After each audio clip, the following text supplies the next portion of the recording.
today is my vision of a better Brownsville.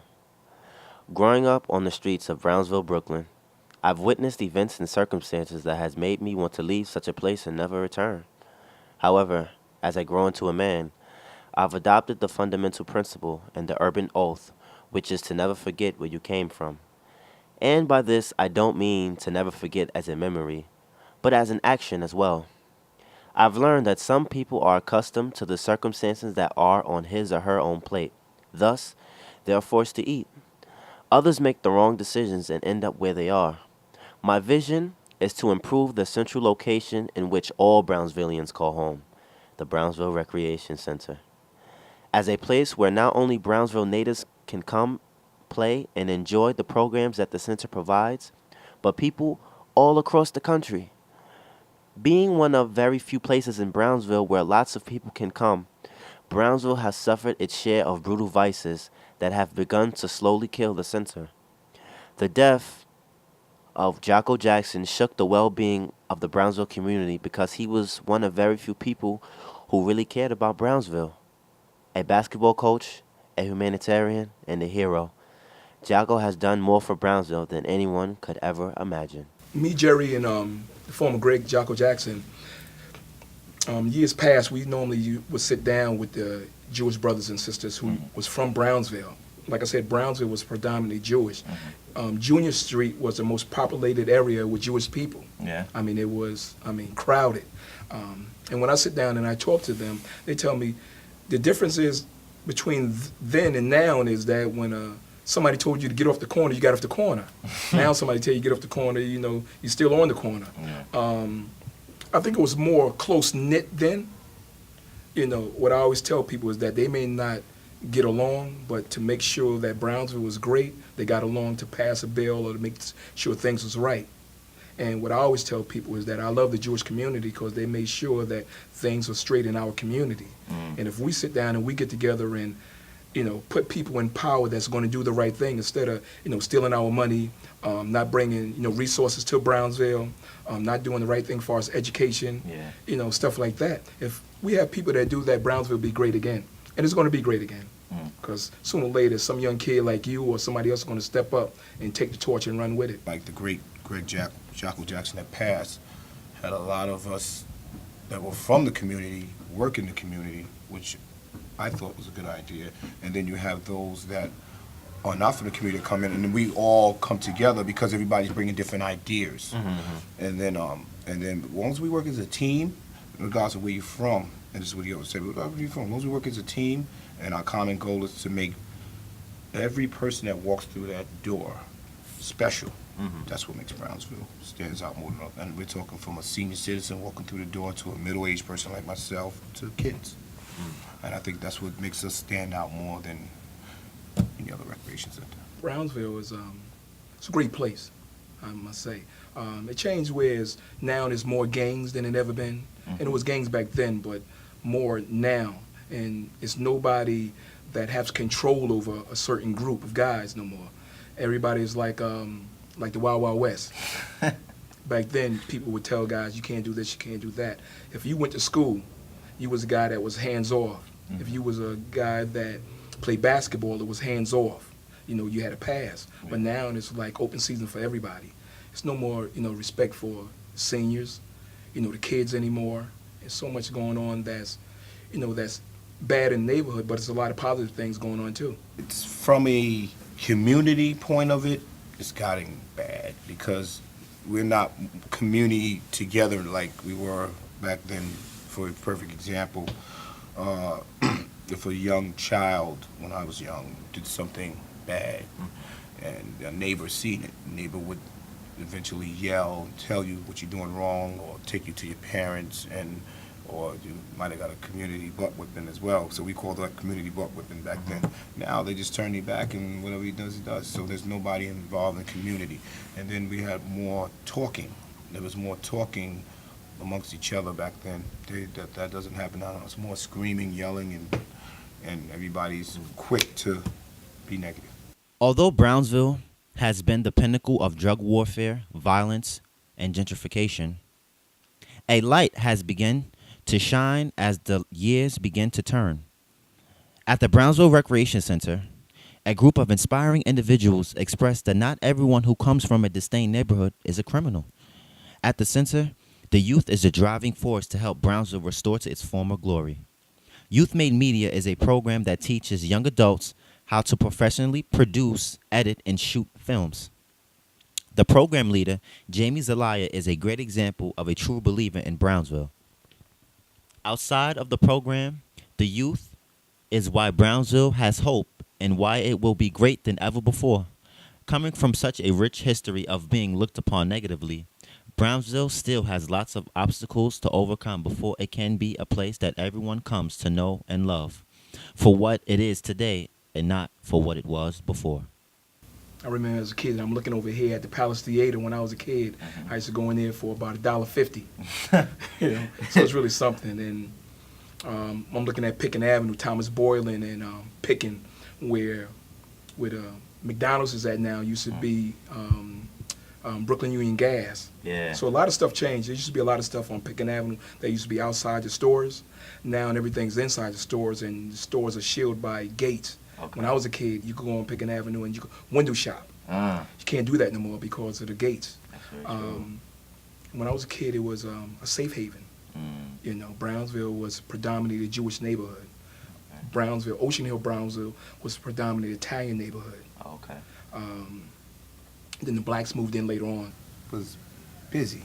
Yeah. Very busy, yeah. But everything in Brownsville way back then, you might as well say it was more street stuff. Okay. For example, there wasn't a lot of computers and video games, so a lot of things you did was outside stuff. You would play skelly and basketball, shooting in the garbage can, play football in the street. A lot of outdoor things. We played hide and seek, Coco Livio. We had a lot of things we did that was different then. I'll tell you, I remember, as a kid, you could run around, you play hide and seek, Ringo Livio, Johnny on a Pony. You could run the streets, have to worry about nobody, stopping you, saying, "What you doing?" You do anything wrong. I tell you, Brownsville was good. It was, summertime, Johnny Pump, stuff like that. I remember in the projects, we used to have movie night. And the movie night was like every Friday and Saturday. They would bring a big screen out, and you would sit in the middle of the stage, and they would show a movie. Or they'd have somebody performing, like Perry, that grew up in the plaza. So I tell you, it was good for me. It was great. They're missing what I had, and that's just positiveness amongst community and people. But there is a lot of people that still have those old school values that I was taught, and they're there. They're out there trying, and they talk to people, and they talk to our generation. It seems like it was a skip of a certain generation that just didn't get it. I don't know if it was the 70s or 80s, and they didn't get it. So by they not getting it, it created a kids are lazier now. So that's because of more TV. All kinds of TVs, flat screen, whatever. The bigger the TV, the more they want to watch. The more video games. They want to use their thumbs, video games instead of hands-on things and stuff like that. So it's in one sense they're kind of smarter because you pick up smarter, but in another sense it's lazy. So the money was, in the community. It was a lot of resources for as summer youth. What else they had? A lot of property stuff. They had 44 Hockerson where they used to send kids away to different programs. There was a place on 44 Hockerson, and the kids used to go there, and they used to go out of state and have a good time. And they used to have Model City back then. So I always tell people a lot of stuff that we have fought for in the 50s and 60s, we are losing now because, and I hate to say it, the new generation just don't realize the steps that we have made in life. Through segregation and everything else. And they just letting things bypass them. We all are one. And that's, in God's eyes, we all are one. And everybody can take that tone like that. We don't have to have that negative in Brownsville. But it's one of the greatest places. 3 words to describe Brownsville, what would it be?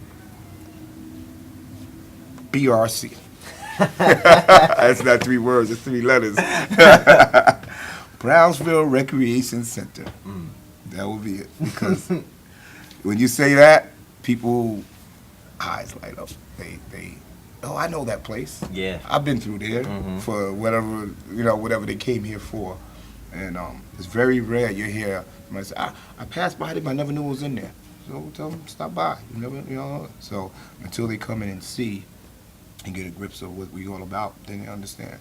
But that's how I would describe Brownsville, because there's always hope inside. And that was always our motto. Hope is inside. Yep. You gotta have hope. Brownsville turned up. Brownsville lit. Brownsville is funny. Brownsville is awesome. Brownsville is creative. Brownsville is positive. Brownsville is amazing. Brownsville has energy. Brownsville is family. Brownsville is encouraging. Brownsville is art. Brownsville is faith. Brownsville is stylish. Brownsville is history. Recreation, or baseball, or soccer, all that intunes recreation. Okay. And these kids need that because it becomes some kids, it's like an outlet. You don't know what's going on at home. There's frustration to be at home.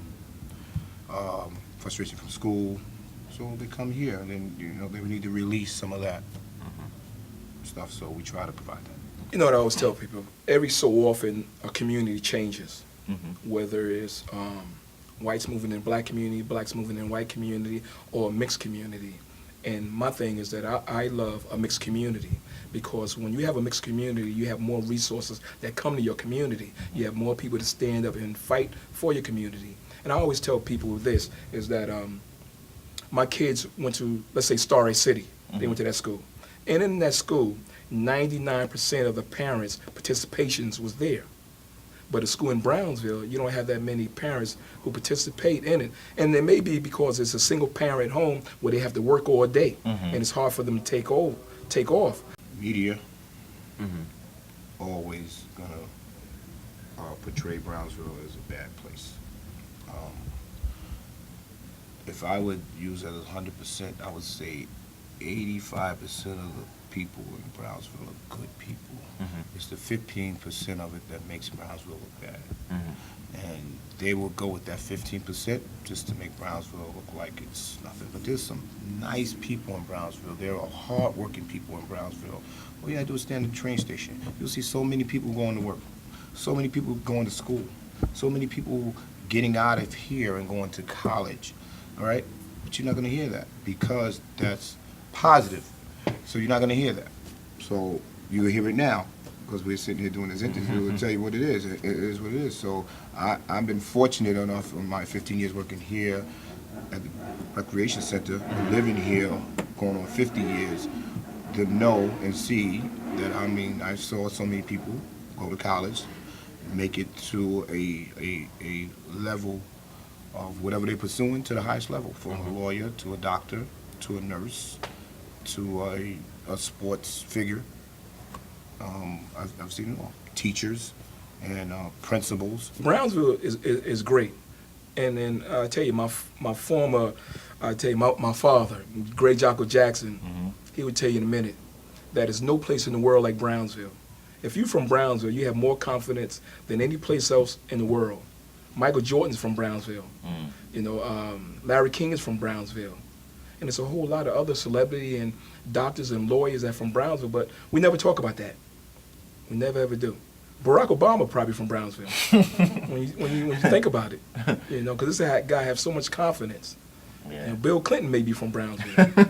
So it's something to think about. But Brownsville is changing for the best. Believe me, it's coming. I'll say in the next 10 years, watch how different Brownsville is. And it's changing. And it's going to get better. The life of the Brownsville community thrives within the great people that live there. From the youth full of energy to the adults and senior citizens that have established a rigid moral code of conduct, Brownsville has lots of amazing things to offer to many people all across the globe. Of course, Brownsville has suffered its share of obstacles, but what place hasn't? Brownsville isn't just a section of Brooklyn. It's a guide to life that establishes an ambition for success to any and everyone that experiences it. Brownsville is a kingdom.